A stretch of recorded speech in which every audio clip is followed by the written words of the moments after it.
Right, welcome back, guys. We're going to be discussing trade management. We're going to be discussing trade management. Oh my goodness, what have I done? Okay, there we go. So we're going to be talking about trade management today, and what we're simply looking for is a method to follow when we have entered a trade, because it's very easy to think that simply because you've entered a trade, it's going to go straight to TP. But a lot happens in between when you enter and when you exit. So you need some rules that guide you as to how you manage your trades. What do you do when price breaks a high? How do you move your stop loss to profits? When do you move it into break even and all those kind of things? Where do you exit a trade? So let's go into it. So obviously, the first thing that I'd like to talk about. Let me just do this for a second. Okay, so that I clear my chart. Right. So what I'd obviously encourage you to be on the lookout for is capital preservation. Your number one responsibility as a trader is capital preservation. Before you make money, you must protect the money you have. That's extremely important. You have to be able to protect the money you have, which means if you're in a trade, you need to look for good opportunities to protect the money that you've placed at risk in the trade, right? You need to make sure you mitigate the risk at some point and let the market show you if it's going to be profitable setup or not. So that would be obviously things like moving your stops to break even and then later protecting your profits. You first protect your capital before you protect your profits, all right? The second thing that you want to understand is that trade management is important when it comes to letting winners run and cutting your losses early. So as you would appreciate in this business, we're about taking small losses, taking big profits or small profits. That's all we want to do. We don't take big losses because once we do that, then we're not going to be making money in the market.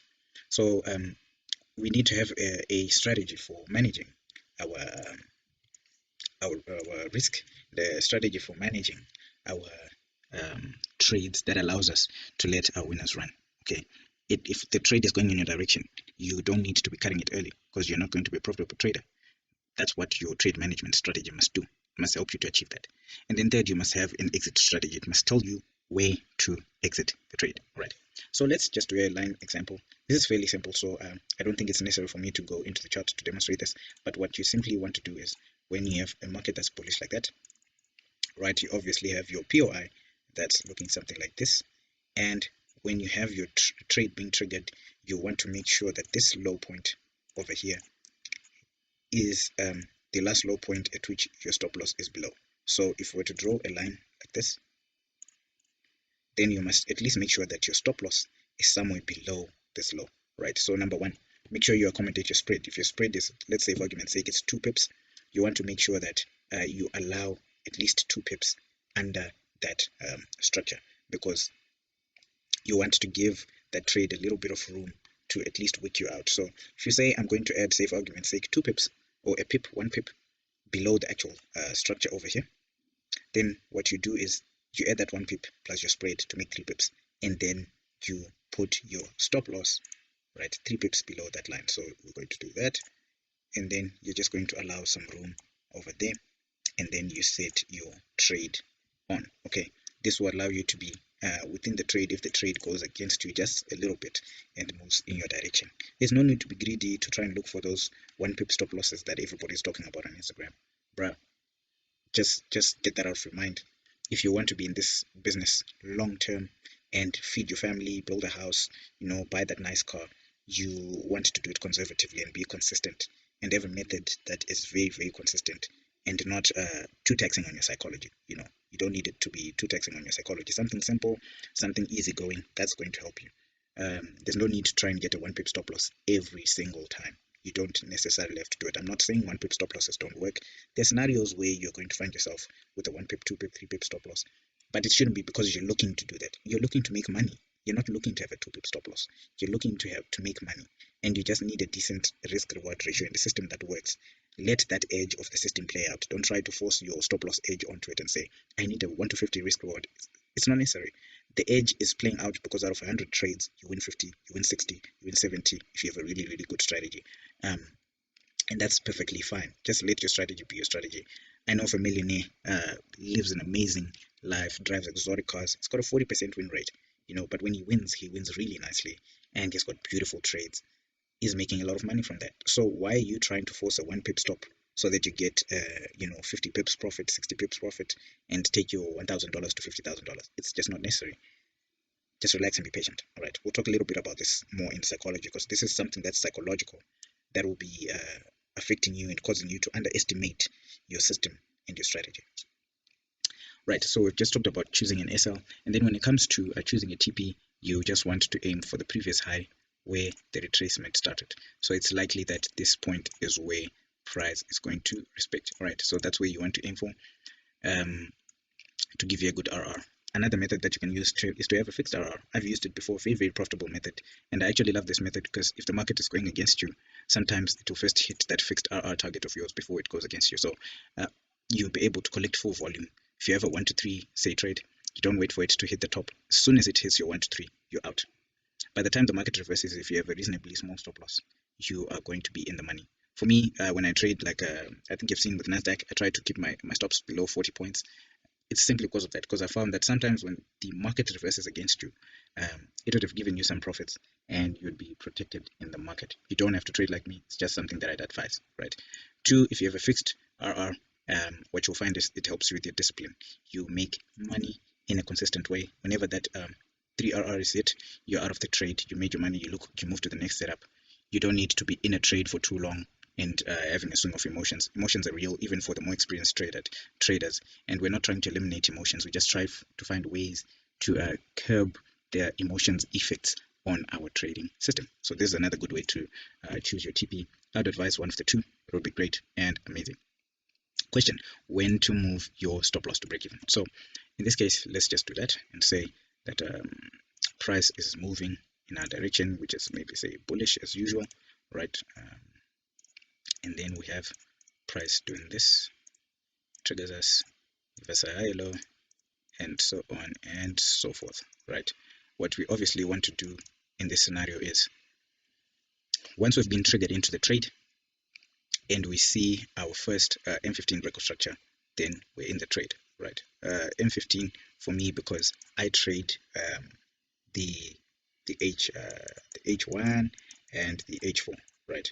That's why I'm sort of saying my H15 would be a good sort of zone. If you're not trading that, if you're trading even low time frames, then just look for a low time frame that fits you. Maybe it's going to be the M5. If you see an M5 breaking structure, you move your stops. And what do I mean by breakout structure? So obviously this over here is our change of character, and then our first breakout structure is here.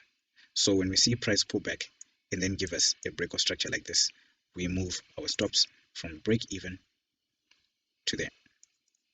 That's it. That's the simple rule.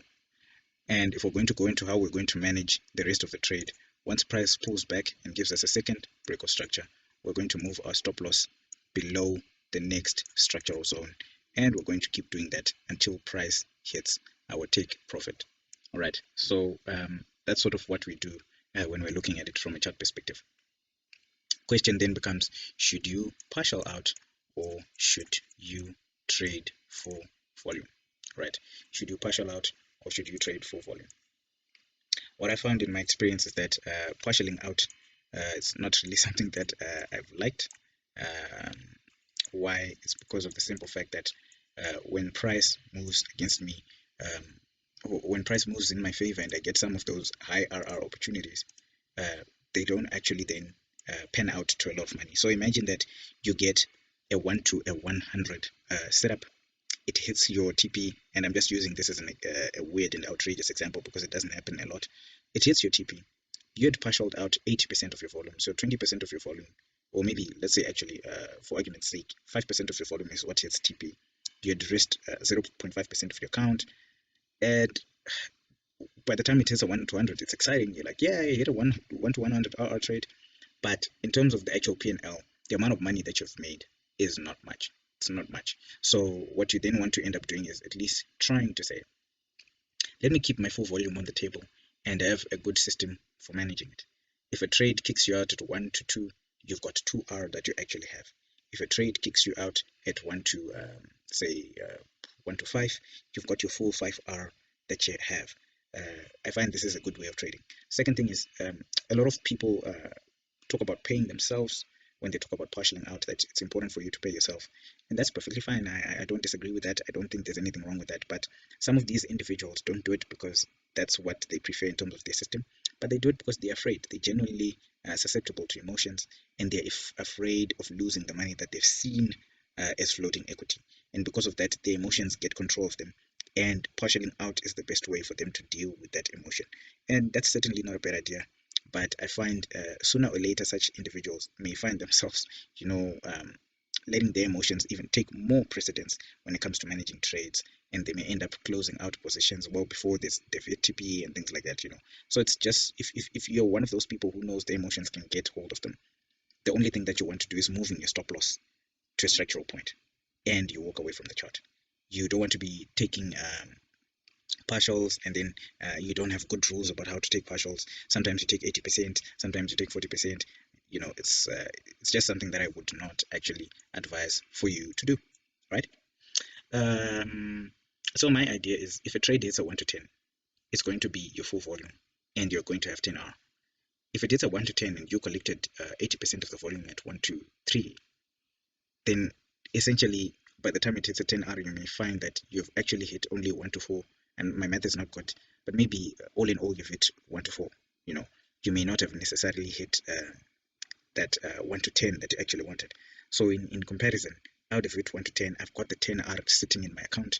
You hit a 1 to 10, but you've got 3R sitting in your account. If you're happy with that, certainly kudos to you. To each his own. For me, I'm not happy with that.